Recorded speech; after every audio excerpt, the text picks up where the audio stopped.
You know, David, there may not be that many restaurants available to diners in Port Douglas, Australia, but we'll be talking a bit more today about the Salsa Bar and Grill. It's lovely to see you, David. How are you today?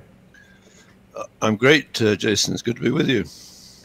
So we spoke in our last show about this plate that Bill Clinton has signed, and you've spoken about it many times before. The thing that's so interesting about what you and I are engaged in is that sometimes you mention things and they whiz by, perhaps without too much consideration, but as we look at them more closely, it really does become quite apparent how odd some of these things are. Bill Clinton, of course, was in Port Douglas, Australia, which I had never heard of it before you mentioned it. I guess it's a resort town there in Australia. He signed this plate, Bill Clinton, September 11th, 2001. Of course, when he would have signed it in Australia, September 11th, dinner time in Australia is September 10th in the United States. So this was just hours before the attacks, wasn't it?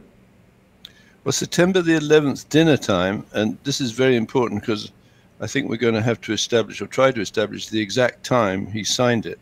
Mm-hmm. But it would have been late in the evening in Australia on September the 12th, before Bill Clinton checked out of the restaurant. I presume he paid his bills. He's such a grifter that maybe he didn't. Maybe he left it to, I don't know, one of his flunkies.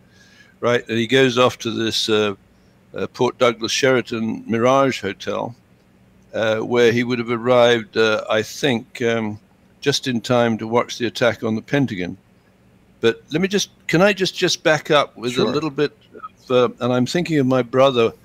I don't know if he briefed me as a brother, but he always said in the military, and I think from conversations with Phil McConnell, a Marine Corps guy, when you go for a military briefing, you're normally presented with what the officer or whoever's doing the briefing intends to say, and then he says it, and then he says what he said to make sure that everyone in the audience, at the briefing, knows where he's going from the beginning right through to the end.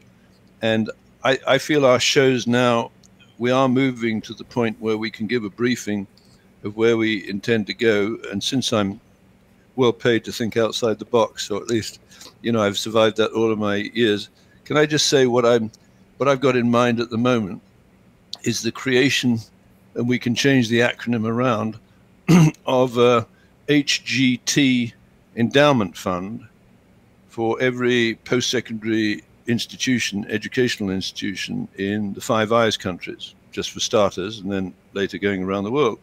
And HGT stands for Hawkins Goodman Teachers Endowment Fund. So I hope you approve, and if you didn't, then I'll change it from Goodman to Good Enough. No, it sounds fine to me. Okay, the demolition of the Twin Towers, I believe now we're in a position to prove that this was a major fraud on the teachers' pension fund in the United States and the United Kingdom from insiders of those funds, or by insiders of those funds, that translated into a huge loss for the teachers' pension funds and a huge gain for the sponsors of the catastrophe bond, which would have included, I suggest, and again, I think we'll be able to prove that one day, private equity groups such as the Blackstone Private Equity Group or the CAI Private Equity Group, which we can talk about, or private foundations like the Clinton Foundation. So the premise would be in the show, today's show, and then subsequently at the end of it, by way of summary, which insider teachers might have had the capability of setting up a catastrophe bond that paid off big time for the sponsors in the event that both towers came down on the same day in a tragedy. I mean, that's a word that the BBC and other people, they love to use. It's actually a criminal act or criminal activity that killed nearly 3,000 Americans and 343 New York firefighters. Well, I can think of 6, and maybe you can think of more, Jason, of of the 6 potential insiders who would have had perhaps the knowledge, the motivation, the opportunity, and the weapon to bring those 2 towers down in a major catastrophe bond on the pension fund that would be paying the benefits when they left faculty. The first 2, I think, from a historical point of view, are of great interest, and that would be Bernardine Dawn and Bill Ayers, who are respectively leaders of the Weather Underground terrorist organization, which I assert was never disbanded because the leaders were never put in jail and never got to death row, which is where they belonged. Now, Bernardine Dawn, of course, was at Northwestern University, which has some very interesting information technology partnerships, collaborative partnerships, including one with the evil Batcave at the University of Illinois in Chicago, and another one, and as far as I can see, with Northwestern's IT partnerships, the only major media outlet being the BBC, which of course played a major role in the spin of 9/11, which had many members of the public looking at a long-bearded guy in a cave in Afghanistan, which was absolute nonsense, of course. Bill Ayers, I believe, was the founder of the Students of Democratic Society and one of the principal instigators of the Days of Rage in Chicago in 1968 with Bernardine Dawn, who apparently hitched up her skirts and basically, anyway, I won't go there too far. I guess her skirts went up quite a long way. And apparently she was a psychosexual model for the lefties, which of course indicates the lack of role models these kind of people have. But anyway, by the by. So Bill Ayers regretted that he didn't do enough to bring America to its knees. But when the Students for a Democratic Society or the Weather Underground were infiltrated, I think by a name called Larry Grewal, I think Grewohl, someone like that. He asked them undercover what they would do with all the Americans if their revolution was successful.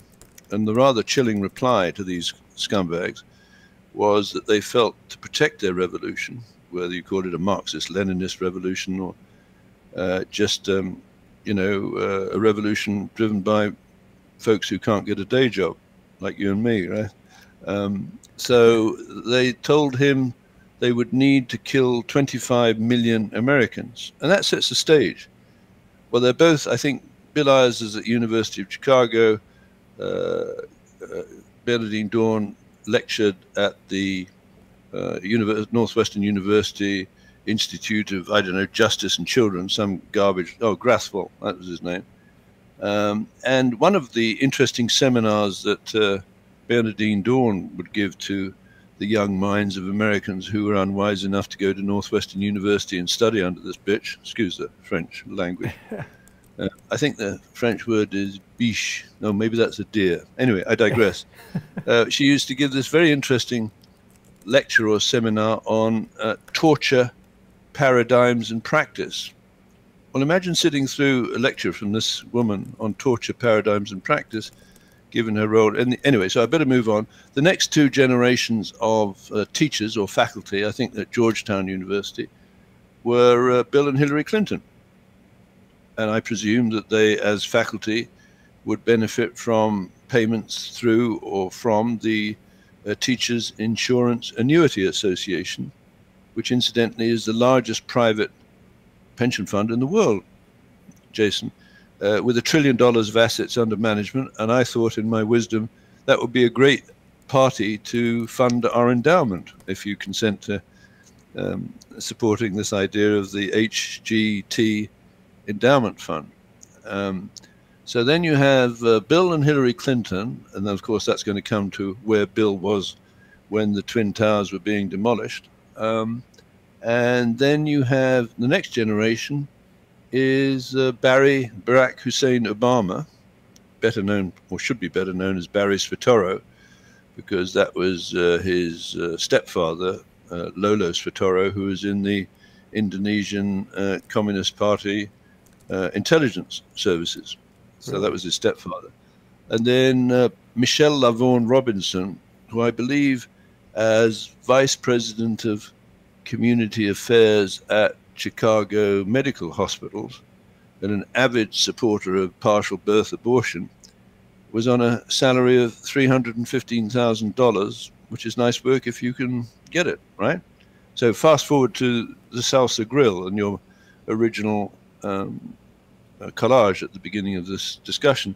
So my objective is now, I think, to at least float the idea amongst our Patreon sponsors that with a little help from the friends, words from the Beatle song, I guess, and I underline that my great appreciation of the money that they're contributing now, but I think it's vital that if they will, they go out, and your sponsors as well, go out and bring a friend in, and we start going viral in this idea that we might be able to put together a technology, and I'm thinking of the evil Batcave, where every post-secondary institution in the Five Eyes countries initially, because that's where the conspiracy was born for 911, and subsequently around the world, because so that faculty and students can get an early warning sign of these fraudulent, bogus continuity of government exercise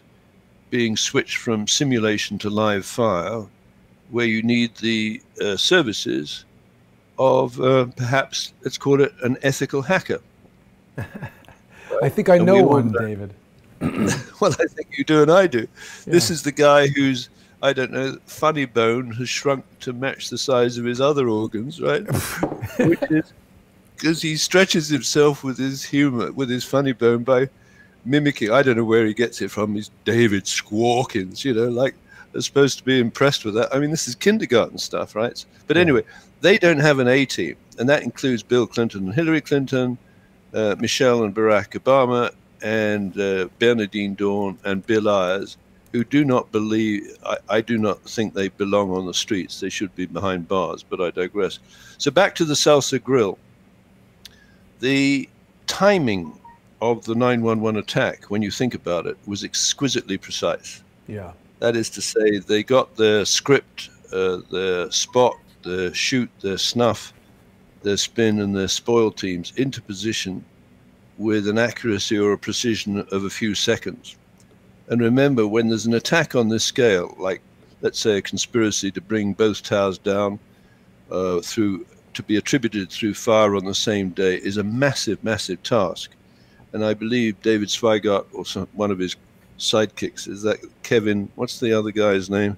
Marsden. He doesn't believe I'm an expert in explosives. And so he went to Schlumberger Wireline Services, and he looked up the well logging service of Schlumberger, but he didn't discover that Schlumberger also has a perforating well service and a back-off service where explosives are required to allow the oil to run to the surface. Anyway, by the by, I don't want to be diverted by this clown. So you've got in the Salsa Grill a guy, Bill Clinton, who's just flown up with his entourage from Melbourne, where he gave a speech to a group of businessmen. And I think we need to know exactly the timing when he did that. But in that, he said that bin Laden is a very intelligent fella, and he could have got him, I think, in 1998. But being the philanthropist that he is, you know, and obviously associated with the Clinton Foundation, you have a measure of the philanthropic instincts of this grifter. He decided not to take out bin Laden in 1998 because of the collateral deaths in Kandahar. But what's interesting, I think, is that he chose a few hours before the biggest attack on domestic USA in its history to release that little bit of snippet of information about what a kind-hearted guy he was through not killing bin Laden. And the question is, would Bill Clinton at that time have known that there was a conspiracy developing allegedly by the bin Laden group to attack America on 9/11? Well, if you go back to June the 1st and 2nd of 2001, you find the Amalgam Virgo war game is a continuity of government exercise which of course is very susceptible to being switched from a simulation to live fire, with bin Laden's ugly mug on the front page, meaning the American forces who were interested in putting on continuity of government exercises, which have been running since the end of the Second World War, even during the Second World War, were obviously practicing on how to respond to an attack to be attributed to Osama bin Laden. And that attack and that plan was already underway. Do we so think, when David, he flew up from Melbourne, sorry, David, just to ask quickly, do we think that as an ex-president, Bill Clinton would have access to this Amalgam Virgo plan? It was actually only weeks after he, well, a couple months after he left the presidency in January 2001. So it seems of course he would, because the planning for June the 1st and 2nd Amalgam Virgo exercise would have started the year before, at least, because these are massive exercises. And one of the #1 organizers of these online continuity of government exercises is Booz, Allen, and Hamilton. And when the guy with the shrunken funny bone was mouthing off at me as Mr. Hawkins, right? Terrifying kind of insult. I don't know what it means. But he let slip, and this is very interesting, when people, low-grade, non-sharpest knife in the drawer people, start getting annoyed and irritated, and I think you and I really irritate this guy Swigert, and probably we should, because he hasn't yet understood the consequences of taking us on. And this is not a physical threat, but I'm saying he does face very severe consequences if he's deemed to be part of an organization that can stage, how shall I put it, Con Air, patents for hire, patents for rent, murder for hire network, where death results. But I digress. So going back to the planning for Amalgam Virgo, and maybe you could pop that picture in of the Amalgam Virgo June the 1st to 2nd planning document. Well, there you are. Look at the dates. Counterterrorism. How much planning do you think it would take to put a continuity of government exercise or combined joint training for unconventional threat, put it together? Well, it would take months.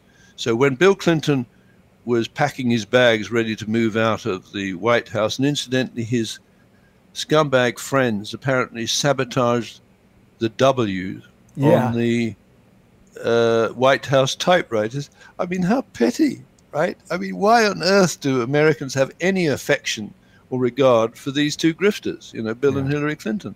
Well, they stole the furniture as well. Did they? Oh, well, yeah. They needed to furnish. Yeah. What was that house? They needed perhaps to put in some bookshelves for the servers inside the toilet in the basement of the Chappaqua house, you know, where Hillary Clinton was backdoored, probably through Base 1 technologies, to the Russians and Chinese who were tracking her movements. Why they'd want to track her movements in the bathroom of the Chappaqua basement, you know, heaven only knows. But I digress. Oh, look at that. 200 K's worth of furniture. I wonder what they took. Any guesses? I don't know. Well, probably our listeners will find that out one day. So let's come back to this, the importance of the alibi.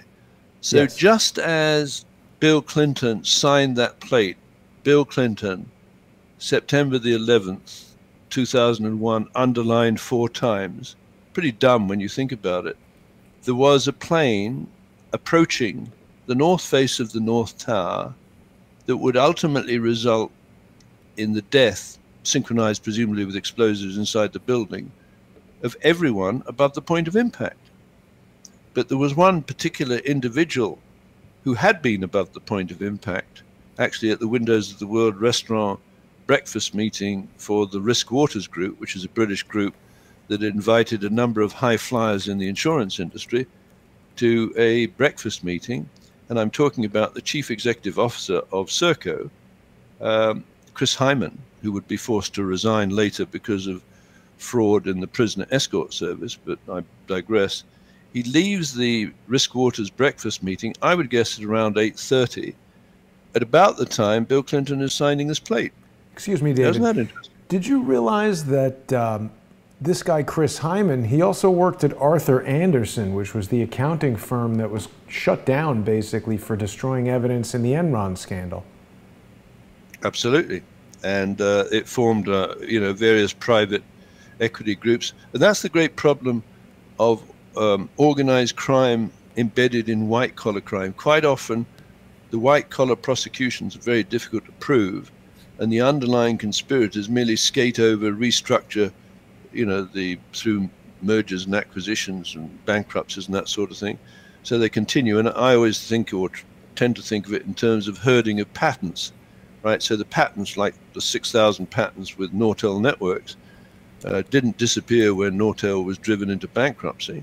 They just migrated to Apple and Microsoft. And at Apple, of course, you had this blowhard, what's his name? Steve Jobs? Al Gore. Oh, Al Gore. Right? Yeah, he partnered up with a guy called Blood. So they called the combination behind Generation X, I think it was called, Blood and Gore. And that was a sort of depopulationist private equity group. It's so easy to digress. You'll have to keep yanking me back, Jason.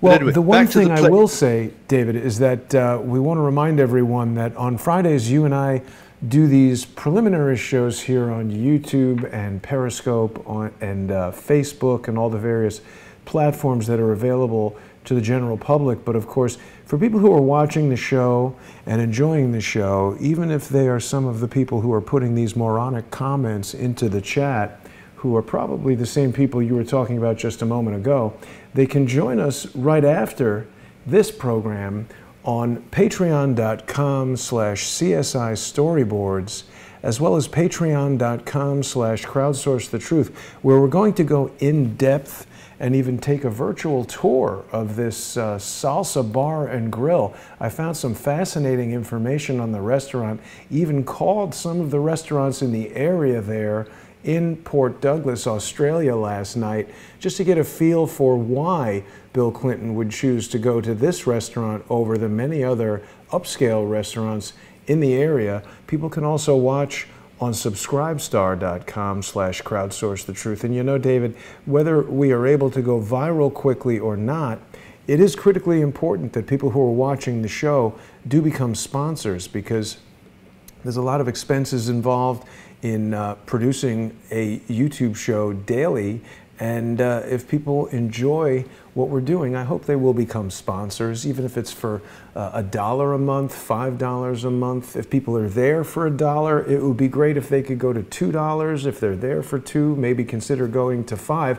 But you really have to consider, David, if someone is buying the New York Times or a magazine or something, each copy of that publication is more than $2. So it's a really reasonable fee. People can cancel their cable bill and be watching information, education, entertainment here on YouTube. And it's critically important that those viewers support the independent sources here. Absolutely. And I'd like to invite a whole family of potential new sponsors for yours and my show amongst the teachers of the United Kingdom and the United States, because my claim is that former faculty members, including Bill Ayers and Bernardine Dawn of the Weather Underground terrorist organization, and Bill and Hillary Clinton, as I believe on faculty at Georgetown University, and Barack Hussein Obama at, I think he would be at Chicago University, and Michelle Obama, she was on University of Chicago Medical Hospitals, promoting partial birth abortion, and et cetera, et cetera. These grifters, in my opinion, sorry to be disrespectful to presidents and first ladies and don't have to apologize to me. Oh, okay, all right. I believe these people have put together over decades a very elaborate system of defrauding their own pension funds. So let me go straight to the people sitting on the 47th floor after Christopher Hyman came down from the Windows of the World restaurant, leaving everyone behind him to be obliterated. So he enters the 47th floor to meet with Serco shareholders, which have some very interesting members, including 10 of the 12 global custodians, including BNY Mellon and HSBC and Northern Trust, which was the alien property custodian through World War I and World War II out of Chicago, 3 sovereign states being the governments of the United Kingdom and Saudi Arabia and Singapore, 1 state, which is California, and various other miscellaneous individuals, including, I believe, Christopher Hyman, and these 2 giant pension funds. And the UK fund, obviously, from a scale point of view, is very different from the Teachers' Pension Fund of the United States. But in the United Kingdom, the University Superannuation Scheme represents £50 billion, which I suppose is 120 or 30 billion dollars, for the faculty at universities in the United Kingdom, including, let's say, the University of York, where I believe my friend Greg Dyke, the former Director General of the BBC, is a principal, or whatever the title is there, and we'll come to the BBC in a minute. And in the United States, of course, you have this giant $1 trillion pension fund, the largest private pension fund in the world, which is sitting there, I think, as a target for a catastrophe bond that would be triggered if these guys were able to demolish both towers, attribute it to fire in the same day. Obviously, there's a lot of evidence to be destroyed if those 2 towers are brought down in a controlled demolition. And I believe most of that evidence, physical evidence, would have been in building number 7, which is the Salomon Smith Barney building that was announced by the BBC. Go ahead. I apologize for interrupting, but there's so many things I want to add to augment what you're saying. And of course, we're going to, in about 15 minutes, end this broadcast and carry on patreon.com/reverse CSI storyboards and patreon.com/crowdsource the truth. I first wanted to go into a little bit more detail with regard to these catastrophe bonds. I had never heard of a cat bond before you mentioned it to me. And yes, I know Wikipedia is not accurate and it's easily modified and people think it's a psyop, but it does sometimes give us some pointers as far as where we can look for additional information. And with regard to defining a catastrophe bond, it tells us that they are risk-linked securities that transfer a specified set of risks from a sponsor to investors. And they were first initiated here in the mid-1990s after Hurricane Andrew and the Northridge earthquake, which I actually was in the Northridge earthquake in California. It was January in 1994, and this is just about 1 year after the February 1993 attack, the initial attack on the World Trade Center. So I think it's important that people keep some of these timelines in mind as we're talking about this stuff. There was an article in the New York Times in 2007 by Michael Lewis called "In Nature's Casino," and this is basically talking about how extremely unlikely events I mean, again, these catastrophe bonds can basically be put together like a casino game. I mean, someone comes up with this notion that, hey, both World Trade Center towers being destroyed by fire in the same day seems like an incredibly low statistical probability that that would happen, making an investment against that a strong investment, except if the person issuing the catastrophe bond had inside knowledge that this catastrophe was in fact going to happen. And we've seen similar coincidental catastrophes, like in the case of the Paradise Fires. We start to look at some of these directed energy weapons and wonder, is it possible that someone may be aware of a technology or a plan or some sort of scheme that could in fact initiate a catastrophe that would, to the normal person or even an actuary, seem to be so far outside the realm of probability that it could result in an incredibly high payout on some sort of a bet against it. And again, before I turn it back over, just to touch on Bernadine Dawn and Bill Ayers, there's an article in the Chicago Tribune from February 22nd remarking that they're still radical at age 75, same age as you, David. Bernadine Dorn wants to turn the Cook County Jail into a park, and she's pictured here with Bill Ayers, as well as all these young students who are in the background texting or possibly posting selfies on Instagram as they hang out in the park with these two people who they quite probably just see as professors and mentors who maybe they don't know the subversive plans that these individuals and their terrorist organization, the Weather Underground, were planning.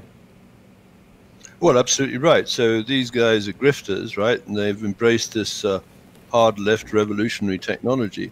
But the mechanism by which they defraud the parent fund, pension fund, is really, I think, classically through these bizarre instruments known as catastrophe bonds. So let's go onto the 47th floor. And this is the idea ultimately of these reverse CSI simulations that I hope to do one day on the evil Batcave in Chicago and like facilities around the world and post-secondary institutions. That is to say, you can go back down the timeline and you can put together the sequence of events that links Bill Clinton signing his alibi plate, you know, in the Salsa Grill in the United States with the run-up to the triggering of a massive catastrophe bond on the teachers' pension fund. So we go on to the 47th floor, and here's what I believe happened. Now, the 10 global custodians may have been represented individually as, you know, BNY Mellon sent a representative, or HSBC.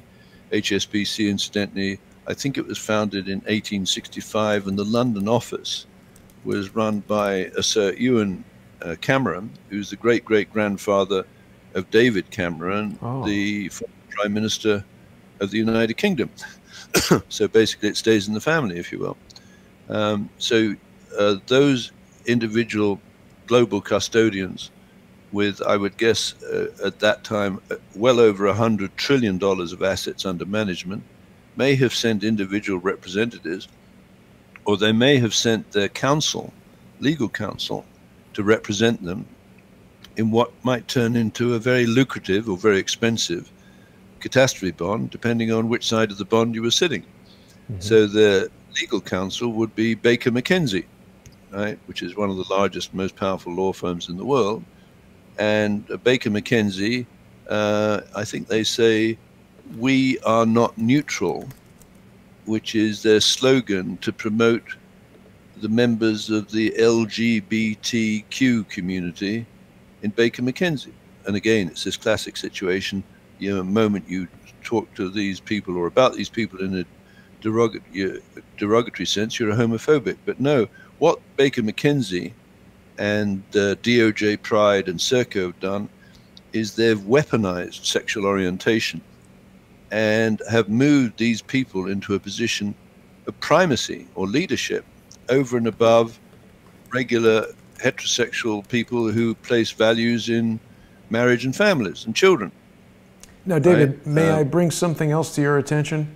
Because all of the things that you're talking about seem to be coincidentally kind of connected to one of the biggest stories that's been going around for the past week or two, which is this actor from Empire, Jussie Smollett, who's been linked to Barack Obama and Maxine Waters and Kamala Harris, and is gay, and did inject fake news into the national discourse about an alleged homophobic, racist attack that we now know did not happen. And I just wonder if this is not cooked up by some of the same people that we're talking about right now. I mean, it happened in Chicago. It's attempting to ignite some sort of racial tension, racial war.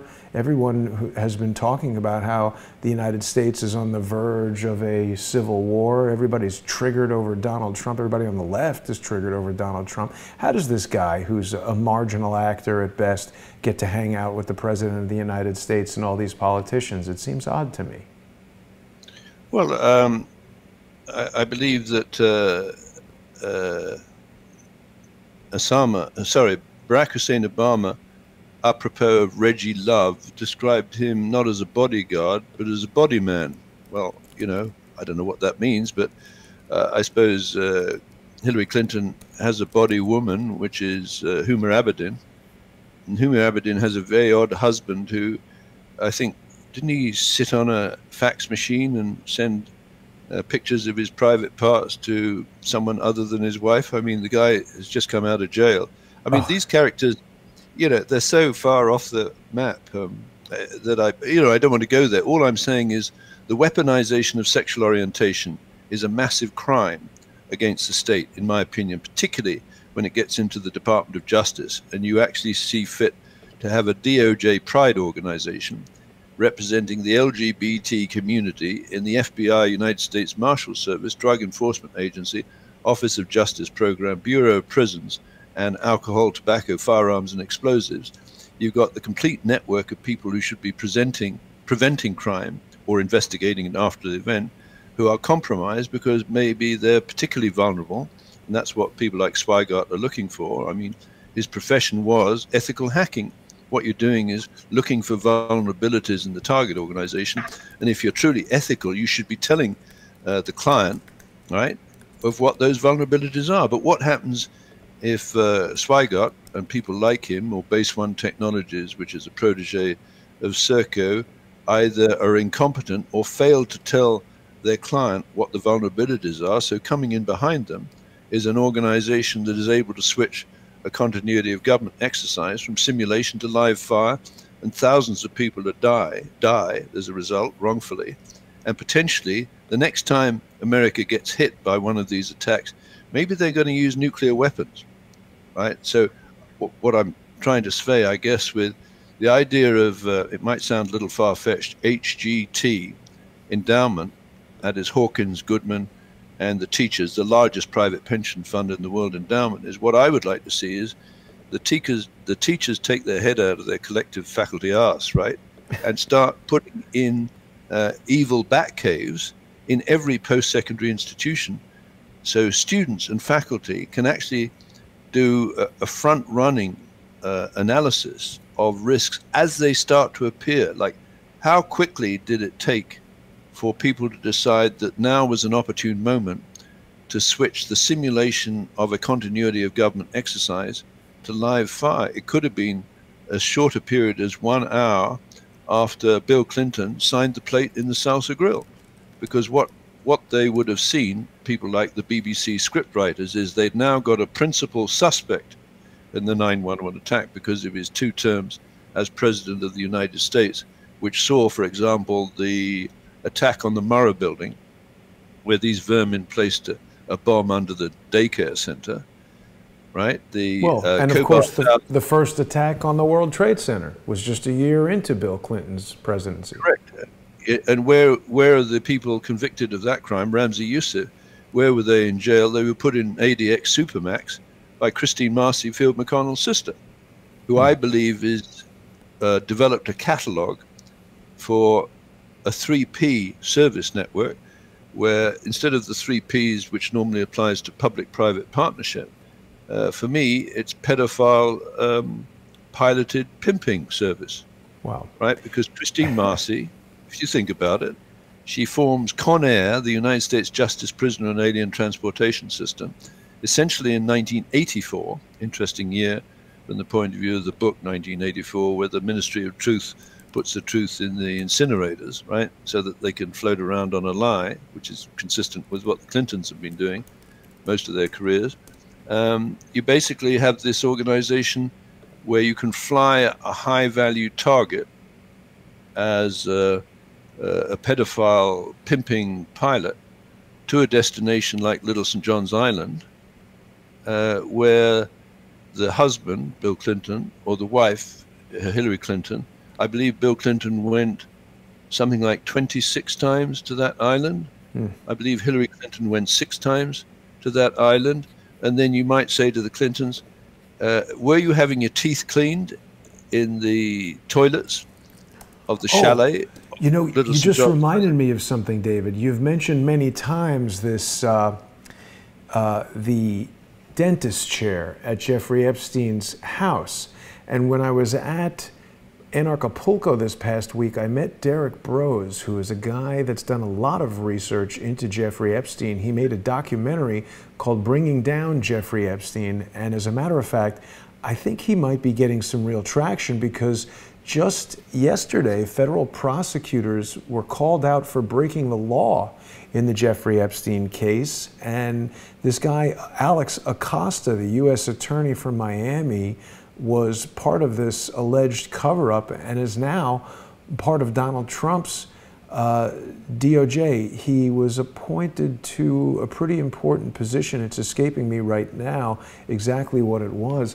But Derek Brose speculated, he wasn't sure, he didn't have evidence of this, but he said that the dentist chair may in fact have been used to implant microphones inside the teeth of the young girls who Epstein was turning essentially into prostitutes and sending them to compromise various politicians. And I've been meaning to mention this to you since I got back, because that would make a lot of sense.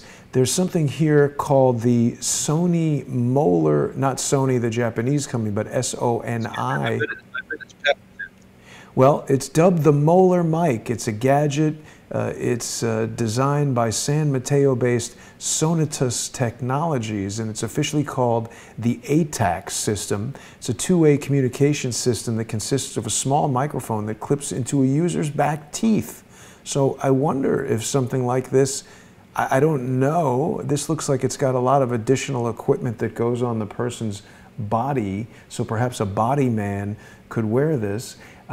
But it's worth looking into if some sort of listening or recording device could be implanted in the user's mouth. I know the acid in a potato can be used to battery power certain things. I wonder if saliva could somehow be the acid to form a battery to power a small microphone or transmitter or who knows what. But also, just briefly, before we go back over to our broadcast that's going to continue on patreon.com/reverse CSI Storyboards and patreon.com/crowdsource the truth. I wanted to point out that it doesn't seem that Reggie Love is part of the U.S. Secret Service, so he's not a bodyguard, he's a personal assistant, and I agree, the term body man seems quite odd. Oh, I think, you know, now you've got me with this Molar microphone, so I have to go and look up the patents to see if it's protected by patents. But let's quickly come back to the triggering of the cat bond associated yes. with the demolition of the Twin Towers. I believe that the Teachers' Pension Fund, the largest private pension fund in the world, was parked on the investor side, where teachers, bless them, not necessarily the sharpest knife in the drawer, but very in-depth on some particular speciality that's so arcane. It's about as arcane as my deductive computing machine. Some people use as a cure for insomnia, but that's kind of by the by. So you park the teachers and the $1 trillion pension fund on the investment side, telling the teachers, you know, the more naive teachers, well, the odds of a steel frame building collapsing through fire are precisely zero, because no tower has ever done that, right? Yeah. Until one. So actually putting your money, or the risk of losing your money if 2 towers came down, actually 3 came down on that day, as a result of a fire, is pretty safe. So you park your $6 billion with an escrow law firm, which might be, I don't know, Baker McKenzie, which is after all the counsel for the global custodians, which is used to dealing with trillions of dollars. So you put $6 billion, not all of it, the teachers' $1 trillion pension fund, on the investment side, and then on the sponsor side, you assemble the grifters, you know, the Clinton Foundation or the private equity groups like Blackstone Private Equity Group, which sold the mortgage on the building number 7 in October 2000. No, correction, it bought the mortgage on building number 7 from the Teachers' Pension Fund in October of 2000. So you put those on the sponsor side, and what the sponsors are saying is, we're terrified of being cleaned out if both towers come down through fire in the same day. So we'll put $100 million in escrow with the law firm like Baker McKenzie, and the investors, poor dumb stupid investors and Teachers' Pension Fund, they put $6 billion because they believe it's absolutely impossible that two towers could collapse through fire.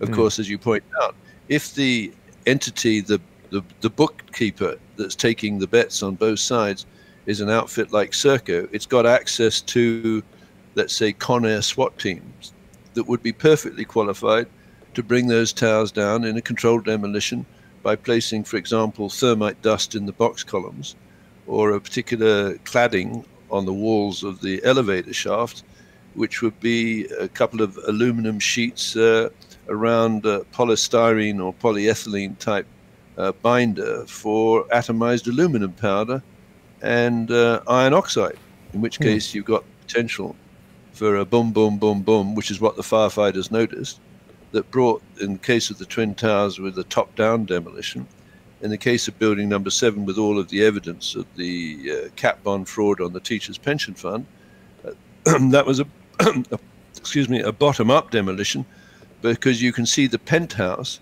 dropping through the roof of the building before it comes down. And that came down in, all of those towers came down in free fall, i.e. there was no internal resistance because the columns that would normally hold it up had been liquefied, in some cases turned into a plasma, because the reaction temperature of the thermite formulation, if you will, is 5,600 degrees Fahrenheit, which is double the melting point of steel. So if you put steel in the contact with that kind of reaction temperature, the steel is actually going to turn into a plasma, you know, atoms, neutrons, stuff like that. Wow. So there we have it, with the Salsa grill was basically the trigger event, orchestrated, I believe, by the BBC. We can come to that in the next part of the show, and timed so that was the green light for the demolition of the Twin Towers and a massive, massive catastrophe bond fraud on the teachers' pension fund. Over to you. And of course, David, that's why I've included this image from the live BBC broadcast where, I'm sorry, I don't know this woman's name, but she announced the collapse. Stanley. Sorry? Jane Stanley, S-T-A-N-D-L-E-Y, Stanley. Miss Stanley announced the collapse of Building 7 while it remained standing behind her, and that's so strange because I think before September 11th, 2001, very few people who didn't work in that building or even people who lived in New York weren't really aware of World Trade Center 7. Most people were just familiar with Tower 1 and Tower 2 of the World Trade Center complex. So it's a strange thing to anticipate. It really defies the concept of coincidence. David, I'm afraid we've come to the end of our broadcast here on YouTube, Periscope, Facebook, and other platforms, and we'll be carrying on in just about 12 minutes on patreon.com/crowdsourcethetruth, and of course patreon.com/reverse-CSI storyboards.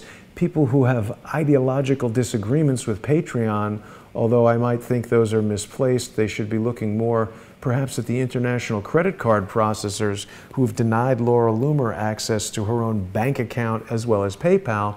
People who are unhappy with Patreon can also watch our show on subscribestar.com/crowdsourcethetruth. I want to try to get you over to Subscribestar as well, but I know I'm kind of overloading you with different websites and technologies and things.